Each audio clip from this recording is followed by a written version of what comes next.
اللهم صل على سيدنا محمد وعلى آل سيدنا محمد وبارك وسلم. اللهم صل على سيدنا محمد وعلى آل سيدنا محمد وبارك وسلم. رب اشرح لي صدري ويسر لي أمري واحلل عقدة من لساني يفقهوا قولي. رب زدني علما رب زدني علما رب زدني فهما.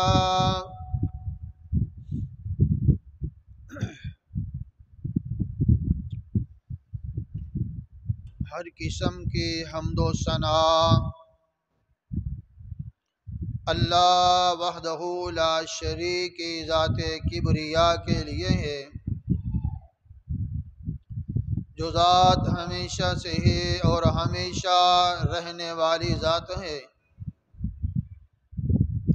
وہی ایک اللہ وحدہ لا شریک کی ذات ہے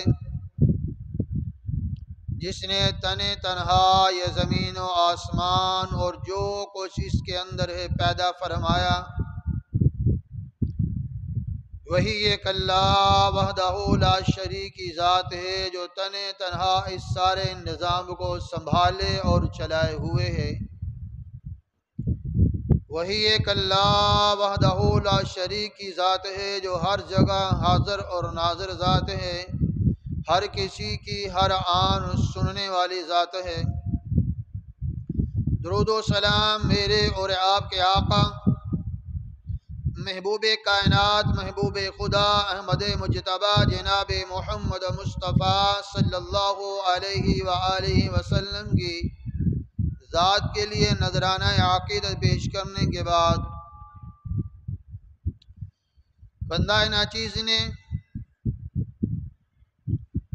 خلاق عالم کے پاک کلام قرآن مجید فرقان حمید سے ایک آیات مقدسہ تلاوت کرنے کی سعادت حاصل کی ہے۔ اللہ وحدہ لا شریک نے فرمایا کل نفس ذائقۃ الموت، کہ ہر چیز جاندار کو موت کا ذائقہ چکھنا ہے۔ موت ایک ایسی اٹل حقیقت ہے کہ جس کا دنیا میں کوئی انکار نہیں کرتا،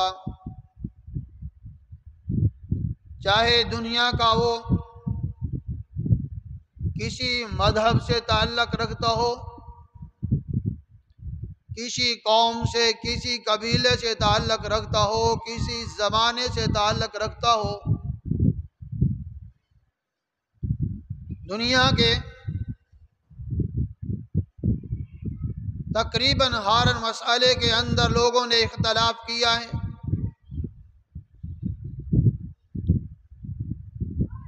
کسی نے اللہ کے نبی صلی اللہ علیہ وسلم کو مانا، کسی نے انکار کر دیا، کسی نے اللہ کے آنے والے پاک کلام قرآن مجید کو مانا، کسی نے انکار کر دیا، کسی نے پیارے پیغمبر علیہ الصلوۃ والسلام کی شریعت کو مانا، کسی نے انکار کر دیا، کسی نے میرے پیغمبر کی پاک جماعت صحابہ اکرام کو مانا، کسی نے انکار کر دیا، کسی نے محدثین کو مانا، کسی نے انکار کر دیا، کسی نے فقیہ کو مانا، کسی نے انکار کر دیا، کسی نے اولیاء کو مانا، کسی نے انکار کر دیا۔ ان سب سے بڑھ کر اگر میں یہ کہوں کہ کسی نے اللہ رب العزت کی معنوں کی ذات کو مانا اور کسی نے انکار کر دیا تو بیجا ہوگا۔ آج دنیا کے اندر آپ کو ایسے مل جائیں گے جو اللہ کو بھی نہیں مانتے، ایسے بھی مل جائیں گے جو اللہ کے نبی کو نہیں مانتے، ایسے بھی مل جائیں گے جو صحابہ کو نہیں مانتے، ایسے بھی مل جائیں گے جو ائمہ کو نہیں مانتے، ایسے بھی مل جائیں گے جو فقہا کو نہیں مانتے، لیکن آپ دنیا کے کسی کونے میں چلے جائیں، کسی مذہب میں چلے جائیں، کسی مسلک سے پوچھ لیں، کوئی موت کا انکار کرنے کے لیے تیار نہیں ہے۔ ہر کوئی مانتا ہے کہ موت برحق ہے، موت نے آنا ہے، موت کا وقت مقرر ہے، جس جگہ پہ جس بہانے جس طرح لکھی ہے وہ موت آنی ہی آنی ہے۔ تو میرے بھائی، جب اٹل حقیقت ہے، اس کا انکار کوئی نہیں، پھر عقل مندی کی دلیل بھی یہی ہے جو میرے اور آپ کے پیارے پیغمبر جناب محمد رسول اللہ صلی اللہ علیہ وسلم نے فرما دیا۔ فرمایا میرے صحابہ، عقل مند بندہ وہ ہے جو موت کو کثرت سے یاد کرتا ہے اور اس کی تیاری میں لگ جاتا ہے۔ عقل مندی کی دلیل کیا ہے؟ موت کو یاد رکھنا، موت کو یاد کرنا اور اس کی تیاری میں لگ جانا، یہ عقل مند ہونے کی دلیل ہے کہ جب وہ ایک حقیقت ہے اور جس کا انکار کوئی نہیں ہو سکتا، جس سے فرار بھی نہیں ہوا جا سکتا، جس سے بھاگا بھی نہیں جا سکتا، جس سے چھپا بھی نہیں جا سکتا کہ یہ اللہ کا فیصلہ آنا ہی آنا ہے، پھر عقل مندی یہی ہے کہ مجھ سے آنے سے پہلے پہلے اس کی تیاری کر لے۔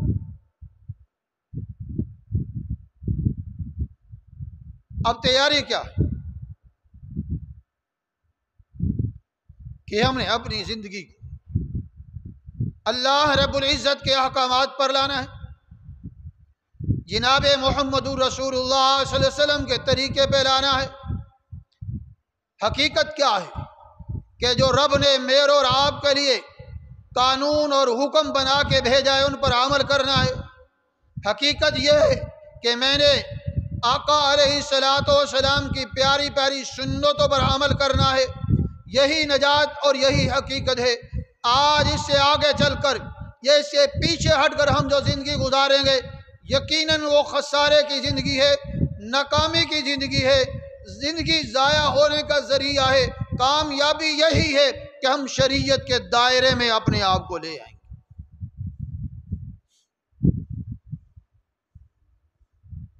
ایک دنیا کی زندگی ہے، ایک دنیا کا سفر ہے کہ انسان دنیا میں آیا، ماں کے پیٹ سے دنیا کے پیٹ میں آ گیا، بچپن پن آ گیا، لڑکپن آ گیا، جوانی آ گئی، بڑھاپا آ گیا۔ آج عشے کو آگے چل کر میں کچھ چند باتیں آپ کے سامنے پیش کرنا چاہتا ہوں کہ انسان کی ایک زندگی کا سفر ہے اور ایک آخرت کا سفر ہے۔ زندگی کے سفر تو ہم کرتے رہتے ہیں اور اپنے تجربے سے بھی کرتے ہیں، مشاہدے سے بھی کرتے ہیں، اور ان کا ہمیں یقین بھی ہے کہ ہم نے یہ کرنا ہے تو منزل پہ پہنچنا ہے۔ یہ یقین ہے نا بھائی، لاہور کی گاڑی میں بیٹھیں گے تو لاہور جائیں گے، پنڈی کی گاڑی میں بیٹھیں گے تو پنڈی جانا ہے، یہ یقین ہے اور عملی طور پہ کر رہے ہیں۔ لاہور والا لاہور کی گاڑی میں بیٹھ رہا ہے، پنڈی والا پنڈی کی گاڑی میں بیٹھ رہا ہے، یہ یقین ہے۔ اس یقین سے آگے چل کر ایک سفر وہ ہے جو ہمیں ہمارے آقا جناب محمد رسول اللہ صلی اللہ علیہ وسلم نے بتایا ہے، اور اس کو شریعت کا یقین کہتے ہیں۔ ان میں سے ابھی پہلے منزل کیا ہے؟ پہلی منزل ہے سکرات الموت۔ آخرت کی منزلوں میں سے سب سے پہلی منزل نزع کا وقت ہے۔ آخرت کی 5 منزلیں ہیں جن پہ میں گفتگو کرنا چاہتا ہوں۔ پہلی منزل نزع کا وقت، جس کو سکرات الموت کہتے ہیں، یہ حقیقت۔ پہلی منزل سکرات الموت اور دوسری منزل قبر ہے، تیسری منزل حشر ہے، چوتھی منزل میزان ہے، 5ویں منزل پل صراط ہے۔ یہ آخرت کی 5 منزلیں ہیں۔ آج اس پر تھوڑی سی گفتگو کروں گا۔ اللہ مجھے اور حق سچ کہنے کی توفیق عطا فرمائے، آپ کو سمجھ کر مجھے اور آپ کو سب کو عمل کرنے کی توفیق عطا فرمائے۔۔ پہلی منزل، آخرت کی پہلی منزل سکرات الموت یعنی نزع کا وقت۔ حدیث میں آتا ہے جب اللہ کا نیک بندہ موت کے قریب آتا ہے، آسمان سے فرشتے اس کا استقبال کے لیے آتے ہیں، فرشتے استقبال کے لیے آتے ہیں جو نیک آدمی ہے، اور اس کو تسلیاں ملتی ہیں، تسلیاں دی جاتی ہیں، یا ایھا النفس المطمئنہ ارجعی الی ربک راضیۃ مرضیہ فادخلی فی عبادی وادخلی جنتی۔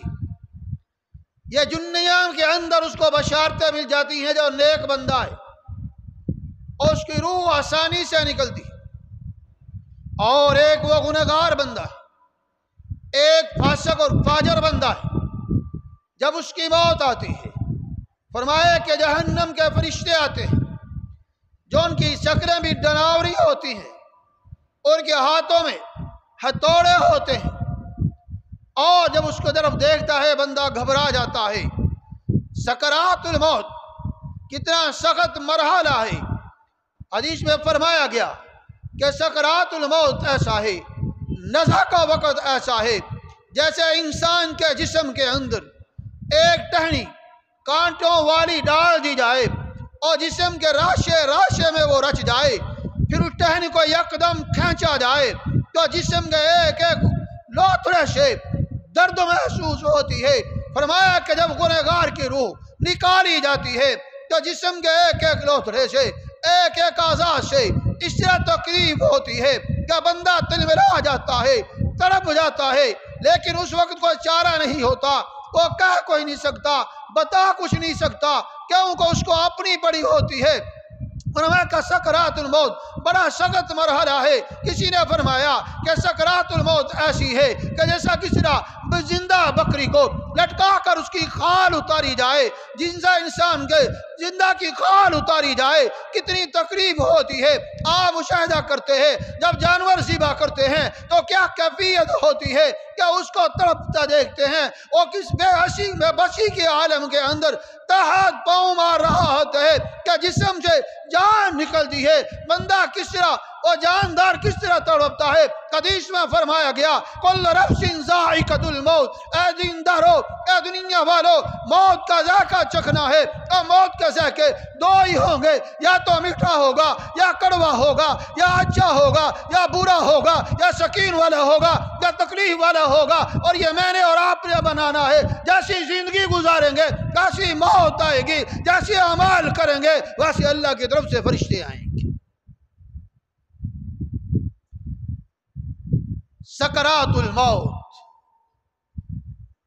اللہ کے محبوب نبی بھی پناہ مانگا تھے، بڑا سخت مرحلہ ہے، میں اور آپ نظر انداز کر جاتے ہیں۔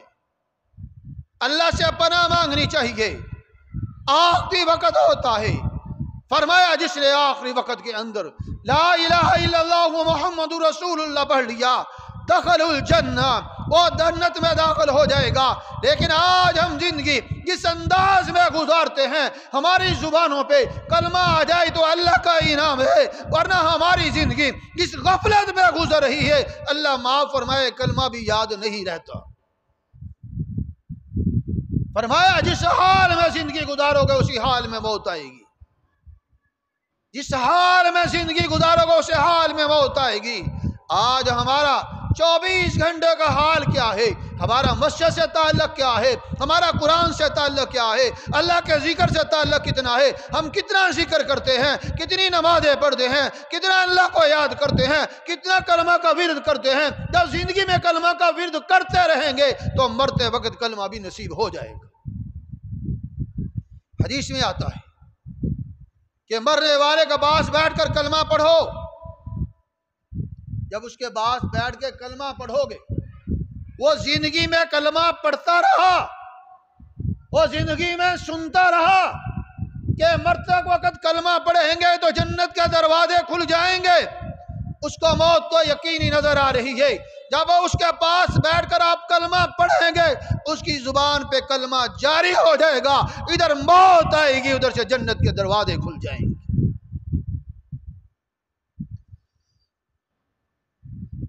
پہلی وقت نزع کا وقت ہے، دنیا کی منزلوں میں سے آخرت کی سفر جو چل رہا ہے، سفر آخرت کا ہے سکرات الموت۔ دوسرا ہے قبر۔ قبر کیا ہے؟ اللہ کے محبوب نبی صلی اللہ علیہ وسلم نے فرمایا، اے دنیا والو، اس قبر کو مٹی کا ڈھیر نہ سمجھو، اس قبر کو مٹی کا ڈھیر نہ سمجھو، یہ جنت کے باغوں میں سے جنت کا باغ ہے، یا جہنم کے گڑھوں میں سے جہنم کا گڑھا۔ آج ہم قبرستان سے گزرے ٹس سے مس نہیں ہوتے، ہمارا ضمیر، ہمارا دل، ہمارا ایمان ہمیں نہیں ہلاتا۔ اللہ اکبر کبیرہ۔ حضرت عثمان غنی رضی اللہ تعالیٰ عنہ، وہ جلیل القدر صحابی جس کو میرے پیغمبر علیہ السلام نے جنت کی بشارتیں دی ہیں، ایک دفعہ نہیں بار بار جنت کی بشارتیں دی ہیں، وہ عثمان جس کو حیا کا پیکر کہا گیا، وہ عثمان قرآن پڑھ کر ایمان لاتا ہے، وہ عثمان قرآن پڑھ کر زندگی گزارتا ہے، وہ عثمان زندگی میں حکومت ملتی قرآن کی اشاعت کر کے زندگی گزارتا ہے، وہ عثمان جب آخری وقت آتا ہے قرآن پڑھتا ہوا دنیا سے چلا جاتا ہے۔ آج وہ عثمان جب قبرستان میں نظر آتا ہے تو حضرت عثمان رضی اللہ عنہ قبرستان کے پاس جاتے، قبر کے پاس کھڑے ہو جاتے، اور قبر کے پاس کھڑے ہو کر اتنے آنسو بہایا کرتے تھے، اتنے آنسو بہایا کرتے تھے کہ داڑھی مبارک آنسوؤں سے تر ہو جایا کرتی تھی۔ پوچھنے والے نے پوچھا، اے عثمان، آپ جہنم کا تذکرہ سن کر اتنا نہیں روتے، آپ جنت کا تذکرہ سن کے اتنا نہیں روتے جتنا قبر کا تذکرہ سن کے سنتے ہو؟ فرمایا، میرے بھائی، یہ آخرت کی منزلوں میں سے پہلی منزل ہے، جو یہاں سے کامیاب ہو جائے گا وہ آگے بھی کامیاب ہو جائے گا۔ آج ہم بھول گئے قبر کو۔ فرمایا کہ جب ایک مومن بندہ، نیک بندہ قبر میں جاتا ہے، قبر اس سے خطاب کرتی ہے، اے آنے والے میرے مہمان، میری پشت میں جتنے بندے گھوم رہے تھے، زمین پر جتنے لوگ چل رہے تھے، مجھے سب سے زیادہ تیرے سے محبت تھی۔ کس کو کہا؟ نیک کو، ایمان والے کو، تقوی والے کو، اللہ کی ماننے والے کو، پیغمبر کے طریقے پر چلنے والے کو زمین خطاب کرتی ہے، اے آنے والے میرے مہمان، زمین پر جتنے لوگ چلتے تھے مجھے تجھ سے سب سے زیادہ محبت تھی، آج جب تو میرے پاس آیا ہے اب میرا حسن سلوک بھی دیکھے گا۔ فرمایا اس کے لیے جنت، وہ قبر کھل جاتی ہے، جہاں تک اس کی نظر جاتی ہے وسیع ہو جاتی ہے، وہاں پہ اس کے لیے جنت کا سامان مہیا کر دیا جاتا ہے، جنت کی نعمت ہوا اور میسر کر دی جاتی ہیں۔ فرمایا کہ یہی قبر جنت کا باغ ہے یا جہنم کا گڑھا ہے، مومن کے لیے وہی جو جنت کی خوشبوئیں آنی شروع ہو جاتی۔ اور جب ایک گنہگار بندہ، فاسق بندہ، کافر بندہ قبر میں جاتا ہے، قبر اس سے مخاطب ہوتی ہے، او آنے والے بدبخت، زمین پر جتنے بندے پھر رہے تھے مجھے سب سے زیادہ تیرے سے نفرت تھی، آج جب تو میرے پاس آیا ہے تو میرا عمل بھی دیکھے گا۔ فرمایا کہ یہ کہنے کے بعد وہ قبر اس کو اس طرح دباتی ہے کہ ایک پسلی دوسری پسلی میں گھس جاتی ہے، اتنا دبایا جاتا ہے، اور یہیں سے اس کے لیے عذاب جہنم، عذاب قبر شروع ہو جاتا ہے۔ میرے بھائی، آج میں نے اور آپ نے عذاب قبر کو بھلا دیا ہے، کاش میں اور آپ اور حدیث کا مطالعہ کرے، میرے پیغمبر کی ان فرمان کا مطالعہ کرے جن میں عذاب قبر کی سنائی گئی ہے کہ قبر میں عذاب ہوتا ہے۔ اللہ کے نبی نے فرمایا، اگر مجھے یہ ڈر نہ ہوتا کہ تم مردوں کو دفنانا شروع کر دو گے تو میں تمہیں دکھا دیتا کہ عذاب قبر کس طرح ہوتا ہے۔ فرمایا کہ انسان اور جن کے علاوہ عذاب قبر کی چیخوں کو ہر مخلوق سنتی ہے، کہ مسلمان کاش تو سن لیتا تو مردوں کو دفنانا چھوڑ دیتا۔ پھر قبر میں ہوتا کیا ہے؟ فرمایا کہ جب مومن بندہ قبر میں جاتا ہے اللہ کی طرف سے فرشتے آتے ہیں، سوال ہوتا ہے من ربو کا، تیرا رب کون ہے؟ کون ہے ہمارا رب؟ زور سے بولے، کون ہے ہمارا رب؟ ہمارا رب کون ہے؟ زور سے، ہمارا رب کون ہے؟ تو فرشتے پوچھیں گے من ربو کا، تیرا رب کون ہے؟ مومن بولے گا ربی اللہ، اللہ میرا، بولے بولے اللہ ہمارا، اللہ ہمارا، اللہ ہمارا رب ہے۔ اب جواب کون دے گا؟ جواب وہی دے گا جس نے اس 50-60 سالہ زندگی کو رب کے حکم پہ چلایا ہوگا، جس نے زندگی میں 5 ٹائم رب کے حکم کو مان کر مسجد میں آ کے سر کو جھکایا ہوگا، جس نے رب کے قرآن کو پڑھا ہوگا، جس نے رب کی منزا کے مطابق زندگی گزاری ہوگی، جس نے پیغمبر کے طریقے کو اپنایا ہوگا، تو رب کو رب مان کر، رب کو حکم مان کر زندگی گزارے گا۔ وہ کہے گا میرا رب کون ہے؟ ہمارا رب کون ہے؟ اللہ ہمارا رب ہے۔ تو فرمایا دوسرا سوال ہوگا ما دینو کا، تمہارا دین کون سا ہے؟ ہمارا دین کون سا ہے؟ دین اسلام۔ ہمارا دین کون سا ہے؟ ہمارا دین کون سا ہے؟ یہ دین اسلام وہ ہے جس کو میرے رب نے فرمایا رضیت باللہ رب الیوم اکملت لکم دینکم واتممت علیکم نعمتی ورضیت لکم الاسلام دینا۔ فرمایا کہ میں نے دین اسلام کو تمہارے لیے پسند کیا ہے۔ یہ رب نے کہا ہے کہ میں نے دین اسلام کو تمہارے لیے پسند کیا ہے۔ اب دین اسلام کو پیدائش سے لے کر مرنے تک جو بھی میرے رب کا حکم ہے وہ رب کو پسند ہے، چاہے خوشی کا ہے، چاہے غمی کا ہے، چاہے تجارت کا ہے، چاہے ملازمت کا ہے، چاہے گھریلو معاملات کا ہے، چاہے دوستوں کا ہے، چاہے سیاست کا ہے، چاہے جس زندگی کا شعبے کے ہے، اگر وہ زندگی کے شعبے کو تم پیارے پیغمبر کے طریقے پہ بنا ہوئے تو وہ دین بن جائے گا۔ دوسرا سوال ما دینو کا، تیرا دین کیا ہے؟ دین اسلام۔ من نبیو کا، آپ کا نبی کون ہے؟ ہمارا نبی کون ہے؟ محمد الرسول اللہ صلی اللہ علیہ وسلم۔ ہمارے نبی کون ہیں؟ سارے بولے ہمارے نبی کون ہیں؟ یہ یاد کر لیں، ان کا جواب دینا پڑے گا۔ سکول میں استاد انہیں سوال رٹاتے ہیں، اتنے رٹاتے ہیں کہ بچہ جب پیپر دینے جاتا ہے پھر بھی بھول جاتا ہے۔ حالانکہ وہاں دہشت نہیں ہوتی، وہاں اکیلے بیٹھ کے حل کرنا ہے۔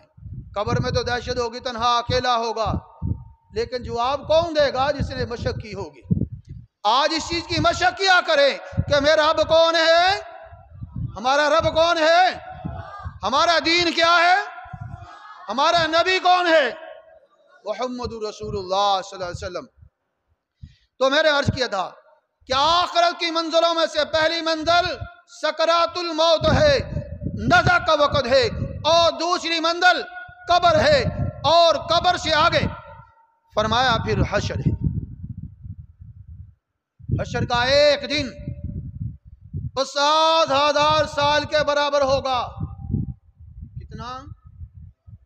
50,000 سال کے برابر دنیا کے اعتبار سے۔ آج ہماری ٹوٹل زندگی کتنی بچی ہے؟ 50-60 سال صرف، اور وہاں 50,000 سال کے برابر ایک دن ہوگا۔ لیکن سنیے، میرے آقا علیہ الصلوۃ والسلام نے فرمایا کہ مومن کے لیے اس طرح ہوگا جس طرح فجر کی 2 سنتیں ادا کی جاتی۔ مومن کے لیے اتنا ہوگا جس طرح فجر کی 2 سنتیں ادا کی جاتی ہیں۔ وہ کن کے لیے ہوگا؟ کفار کے۔ مومن کی شان بڑی، مومن کی شان بڑی ہے۔ ہم اپنی حقیقت کو نہیں جانتے کہ ہماری قیمت کیا ہے، ہم اپنی حیثیت کو نہیں جانتے ہماری حیثیت کا۔ تو تیسرا منزل حشر ہے، میدان حشر کی بڑی سختی ہوگی۔ فرمایا کہ دنیا کے اندر سورج نے ایک آنکھ کھولی، سورج کی 7 آنکھیں کتابوں میں لکھا ہے۔ آج دنیا میں اس نے صرف ایک آنکھ کھولی ہے، تو گرمی کا یہ عالم ہے۔ میدان حشر کے اندر 7 آنکھیں سورج جب کھولے گا تو کتنی گرمی ہوگی۔ اور فرمایا زمین تانبے کی طرح تپ رہی ہوگی، اور ہر بندہ اپنے پسینے میں اپنے گناہوں کے بدولت ڈوبا ہوا ہوگا، اور پسینہ یہ نہ سمجھے کہ نہر کا ٹھنڈا پانی ہوگا، فرمایا تپتا ہوا پسینہ ہوگا، کھولتا ہوا پسینہ ہوگا، اور وہ مومن بندہ وہی محفوظ ہوگا جو اللہ کا بننے والا ہوگا۔ فرمایا کہ پسینہ آئے گا، لیکن ایک مومن مسلمان کے لیے کتنا پسینہ آئے گا؟ فرمایا کہ جس طرح ایک مسلمان یا بندہ واش روم سے نکل کے آئے تو ہلکا سا پسینہ آتا ہے، ہلکا سا، فرمایا کہ مومن کو ایسا پسینہ آئے گا۔ اور کافر یا گنہگار اپنے ہی پسینے میں، کو گٹا، کو گوڈا، کو پیٹ، کو سینے تک، کوئی منہ تک پسینے میں ڈوبا ہوا ہوگا۔ اور فرمایا کہ اس دن اللہ کے عرش کے علاوہ کوئی سایہ بھی نہیں ہوگا، لیکن 7 خوش قسمت ایسے ہوں گے جن کو اللہ اس دن اپنے عرش کے نیچے سایہ عطا فرمائے گا۔ وہ 7 خوش قسمت کون ہوں گے؟ اللہ مجھے اور آپ کو بھی ان میں شامل کر، لیکن کوشش ہم نے کرنی ہے۔ فرمایا کہ ان کے اندر ایک عادل بادشاہ ہوگا۔ وہ 7 خوش قسمت جو قیامت ہمدار حشر کے اندر عرش کے، اللہ کے عرش کے نیچے جن کو سایہ ملے گا، جس دن اس سائے کے علاوہ کوئی سایہ نہیں ہوگا، نہ درخت کا، نہ محل کا، نہ پہاڑ کا، کسی کا کوئی سایہ نہیں، صرف ایک رب کے عرش کا سایہ ہوگا۔ اور اس عرش کے سائے کے نیچے 7 بندے آئیں گے۔ وہ 7 کون ہوں گے؟ فرمایا ایک عادل بادشاہ ہوگا، عدل کرنے والا۔ آج ہم کہتے ہیں جی شاید ملک کا صدر ہی ہوگا، وہ بات اپنی جگہ ہے، لیکن ہر بندے سے اس کے رعیت کے بارے میں سوال ہوگا۔ تو گھر کا سرپرست ہے، گھر کا سربراہ ہے، تیرے سے اس کا بھی سوال ہوگا۔ تو شہر کا ذمہ دار ہے، تیرے سے اس کا سوال ہوگا۔ وہ ملک کا ذمہ دار ہے، تیرے سے اس کا حساب ہوگا۔ فرمایا کہ عادل بادشاہ۔ دوسرا فرمایا کہ وہ جوان جو جوانی میں اللہ کی عبادت کرنے والا ہو۔ فرمایا کہ دوسرا وہ مسلمان جو اللہ کے لیے ایک دوسرے محبت کرتے ہو۔ تیسرا وہ مسلمان جس کا دل مسجد میں اٹک رہا ہو۔ آگے فرمایا وہ مسلمان جو اللہ کی عبادت اجرا کرے، جوانی اس کی جو عبادت میں گزر جائے۔ اور آگے فرمایا وہ بندہ جو آپس میں ایک دوسرے سے محبت کرے اللہ کے لیے۔ آگے فرمایا تو ایک وہ بندہ جس کو اچھے حسب و نصر والی عورت اپنی طرف دعوت گناہ دے اور کہا کہ میں اللہ سے ڈرتا ہوں۔ آگے فرمایا کہ وہ بندہ جو تنہائی میں بیٹھ کر اللہ کا ذکر اتنی کثرت سے کرے کہ آنکھوں سے آنسو جاری ہو جائے۔ فرمایا یہ 7 بندے وہ ہوں گے جو کل میدان حشر کے اندر اللہ کے عرش کے نیچے جن کو سایہ ملے گا۔ آج کوشش ہم نے کرنی ہے۔ اللہ کے محبوب نبی صلی اللہ علیہ وسلم فرما دیا، بتا دیا ہے، تیاری ہم نے کرنی ہے۔ آج ہم نے سفر کر رہا ہو تو گاڑی اچھی تلاش کرتے ہیں کہ سفر آسانی سے گزر جائے، کہیں سٹے کر نہ ہو، ہوٹل اچھا تلاش کرتے ہیں۔ وہ میدان حشر میں بھی تو گزرنا پڑے گا نا، جہاں 50,000 سال کا ایک دن ہوگا مومن کے لیے، لیکن حساب کتاب تو سب کا ہوگا۔ اللہ سمجھ عطا فرمائے۔ اللہ اکبر۔ آگے فرمایا قبر میدان حشر میں بھی سوال ہوں گے۔ قبر میں کتنے ہوئے تھے؟ 3 سوال۔ میدان حشر میں ہوں گے 4 سوال۔ یہ ذہن میں بٹھا لیں، اللہ ہمیں تیاری کی توفیق عطا فرمائے۔ میدان حشر میں کتنے ہوں گے؟ 4 سوال۔ اللہ فرمائیں گے میرے بندے میں نے تجھے زندگی دی تھی، زندگی کو کہاں کھپا کے آیا ہے؟ اب کیا کہیں گے؟ یا اللہ میں تو مکان بنانے میں لگا رہا، یا اللہ میں تو فیکٹری بنانے میں لگا رہا، یا اللہ میں تو ڈگریاں لینے میں لگا رہا، یا اللہ میں تو مال جمع کرنے میں لگا رہا۔ اللہ فرمائیں گے نہیں، یہ کوئی عذر نہیں ہے، میں نے تو بتا دیا تھا میرے تیری زندگی کا مقصد کیا ہے؟ اللہ کی عبادت۔ وَمَا خَلَقْتُ الْجِنَّ وَالْإِنسَ إِلَّا لِيَعْبُدُونِ۔ اللہ نے فرمایا کہ تمہارے زندگی کا مقصد میری عبادت ہے۔ اللہ پوچھیں گے بتا میرے بندے میں نے تو زندگی دی تھی کہاں کھپا کے آیا ہے؟ آج ہمارے پاس 5 وقت نماز پڑھنے کا نہیں ہے کہ 5 وقت نماز پڑھ لیں۔ اللہ کے سامنے کھڑے ہو کر کیا جواب دیں گے؟ میرے بھائی آج فکر کرنا ہے، آج اپنے ضمیر کو جھنجھوڑنا ہے کہ 5 وقت نماز پڑھنی ہے۔ آگے فرمایا کہ میرے بندے میں نے تجھے جوانی دی تھی، جوانی کو کہاں گزار کے آیا ہے؟ طاقت دی تھی، کہاں گزار کے آیا ہے؟ کیا اپنی نفسانی خواہشات میں لگا رہا؟ یہ رات کو تہجد اٹھ کے میرے سامنے پڑھتا رہا ہے۔ کہتے ہیں کہ جوانی کی عبادت کل قیامت عرش کے نیچے کو سایہ ملے گا جو جوانی میں عبادت کرنے والا ہو۔ جوانی کی عبادت انبیاء کا پیشہ ہے، اولیاء کا پیشہ ہے، اور جوانی کی عبادت کرنے والا اللہ کو بڑا محبوب ہے۔ اللہ پوچھیں گے میں نے جوانی دی تھی کہاں کر کے آیا؟ کوئی جواب ہے ہمارے پاس؟ کیوں بھائی ہے کوئی جواب؟ کوئی جواب نہیں۔ آج تو سفارش دے دیں گے، رشوت دے دیں گے، کو کر لیں گے، لیکن وہاں تو کچھ نہیں چلے گا، وہاں تو اپنا جواب آپ دینا پڑے گا۔ اللہ فرمائیں گے مال کہاں سے کمایا تھا، کہاں خرچ کیا ہے؟ حدیث میں آتا کہ بندہ اپنے قدم نہیں ہلا سکے گا جب تک ان سوالوں کا جواب نہیں دے گا میدان حشر میں۔ آج افسر سامنے کھڑا کر دے، او بتا بھائی تجھے ہلنے کی اجازت نہیں ہے جب تک جواب نہیں دیتا۔ وہ یہاں سے تو کوئی پیچھے رشوت دے گا، نکال لے گا، لیکن وہاں نہیں چلے گا۔ وہ تو رب ہے اللہ، بڑے بڑے کانپ جاتے ہیں۔ فرمایا گا فرما میرے بندے کہاں سے کمایا تھا، کہاں خرچ کیا ہے؟ سود کا کماتا رہا، رشوت کا اکٹھا کرتا رہا، مال میں ملاوٹ کرتا رہا، جھوٹی قسمیں کھا کے بیچتا رہا، خریدتا رہا، اور جھوٹے کاروبار کرتا رہا، مسلمانوں کے یتیموں کا مال کھاتا رہا۔ کہاں سے کمایا ہے یہ بتا دیا، بتا پھر خرچ کہاں کیا ہے؟ نیکی پہ خرچ کیا ہے یا بے حیائی پہ خرچ کیا ہے؟ فحاشی پہ خرچ کیا ہے، نیکی پہ خرچ کیا ہے؟ آج ہم خود اندازہ لگا لیں کہ ہمارا مال کہاں سے آ رہا اور کہاں جا رہا ہے۔ میرے شیخ میرے مرشد حافظ الافکار صاحب اللہ ان کی دین دراز فرمائے ایک نقطہ بیان کرتے ہیں، اگر کسی کے مال کا اندازہ لگانا ہے اس کا مال حلال ہے یا حرام ہے، فرمایا اس کے خرچ کو دیکھو، اس کا مال خرچ کہاں ہو رہا ہے۔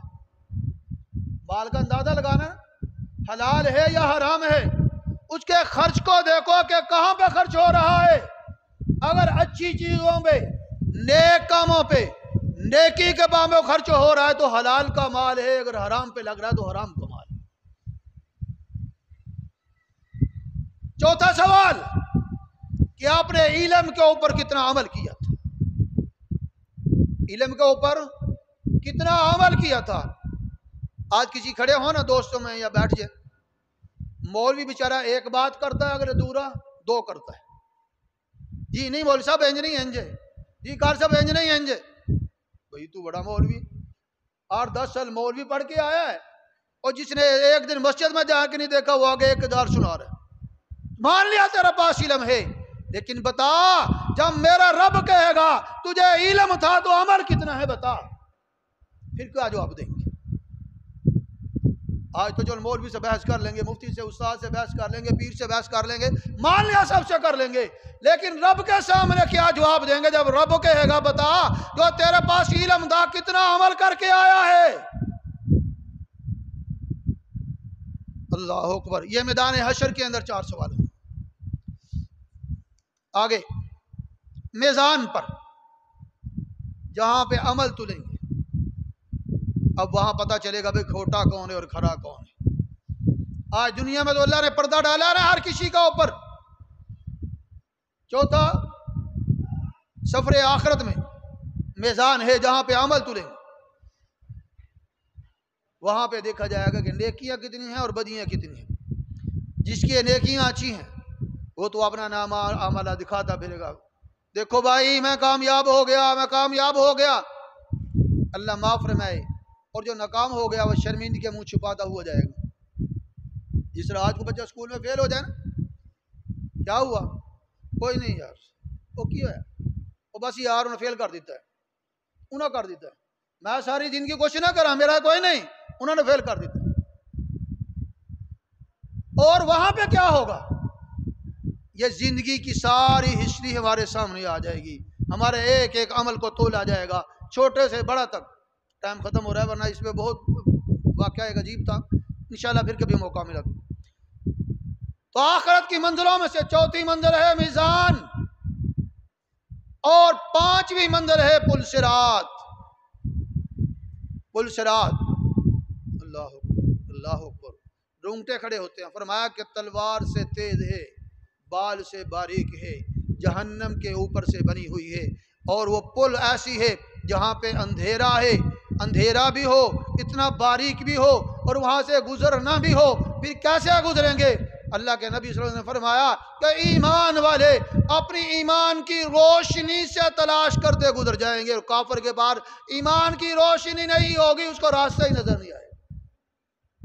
ایمان کتنا قیمتی ہے کہ مومن بندہ ایمان کی روشنی سے اس پل کے اوپر سے گزرے گا. پھر گزرے گا کیسے؟ کہ زندگی کے اندر جیسے عمل کرتا رہا اسی رفتار سے گزرے گا. کچھ ایسے ہوں گے جو بجلی کی طرح نظر پلک جھپکتے ہی پار ہو جائیں گے، کچھ ایسے ہوں گے جو دوڑتے ہوئے چلے جائیں گے، کچھ ایسے ہوں گے جو قدم اٹھاتے ہوئے چلے جائیں گے، کچھ ایسے ہوں گے جو گھسیٹ کے پار چلے جائیں گے. ایمان کا درجہ، اعمال کا درجہ جس درجے کا ہوگا وہ پار نکل جائے گا، تو جو پار نکل جائے گا اس کے لیے جنت کے دروازے کھل جائیں گے. لیکن یہ نکلنا کیسے ہے؟ سوچنا یہ ہے کہ نکلنا کیسے ہے.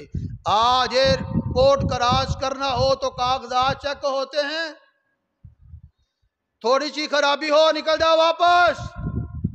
لیکن میرے بھائی وہاں سے واپس آنے کی گنجائش نہیں ہوگی. وہاں پہ دو ہی ہیں، جنت ہے یا جہنم. میرے محبوب نبی نے فرما دیا دنیا میں آنے والے مسلمانوں، قبر کے سوال کی بھی تیاری کر کے آنا، میدان حشر کے سوال کی بھی تیاری کر کے آنا، پل صراط پر گزرنے کے لیے بھی ایمان کو منور کر کے آنا. اسی سے جنت کے راستہ کھلے گا، ورنہ جہنم تو کھلی ہوئی ہے. اللہ میری اور آپ کی، ہر مسلمان کی حفاظت فرمائے کہ پل صراط سے بھی آسانی سے گزر جائے. میدان حشر میں بھی اپنا فضل کا معاملہ فرما دے، قبر کے معاملے اللہ اپنا فضل کا معاملہ فرما دے، اور موت کے معاملے بھی اپنا فضل کا معاملہ فرما دے. آج ہم کمزور ہیں، یقیناً بہت کمزور ہیں. اپنی کمزوری، اپنی نادانی، اپنی نالاکی کا ہمیں اقرار ہے، لیکن اللہ کی ذات پر، اللہ کے ربی کی رحمت پر بھروسہ کر کے آج ہمیں قدم اٹھانا ہے. قدم اٹھانا ہمارا کام ہے، منزل پہ چلانا میرا رب کا کام ہے. آج میں سارے بھائیوں سے درخواست کرتا ہوں کہ آج عزم کر لے کہ ہم نے آنے والی زندگی کو رب کے حکم پر چلانا ہے. عزم کرتے ہیں، سارے عزم کر لے کہ آج کے بعد ہماری کوئی نماز قضا، بولے ہم رب سے وعدہ کر کے آئے ہیں. مسجد میں بیٹھ کے وعدہ کرنا اس سے بڑا نہیں ہے. ہم نے رب کے سامنے کھڑے ہو کر رب سے وعدہ کیا، یا اللہ ہمارا تو رب ہے، ہم تیری مان کر چلیں گے. آج تو ہم نے سبق کو دہرانا ہے. اللہ تیرے گھر میں بیٹھ کر آج ہم عہد کرتے ہیں کہ آنے والی زندگی میں ہماری نماز قضا، سارے ہاتھ اٹھا کے کہتے ہماری نماز قضا نہیں ہوگی. ہماری زندگی کے اندر بے دینی کے کام نہیں ہوں گے. ہم نے ساری زندگی کو اللہ کے حکم پہ لانا ہے، محبوب کے طریقے پہ لانا ہے. وآخر دعوانا الحمد للہ رب العالمین.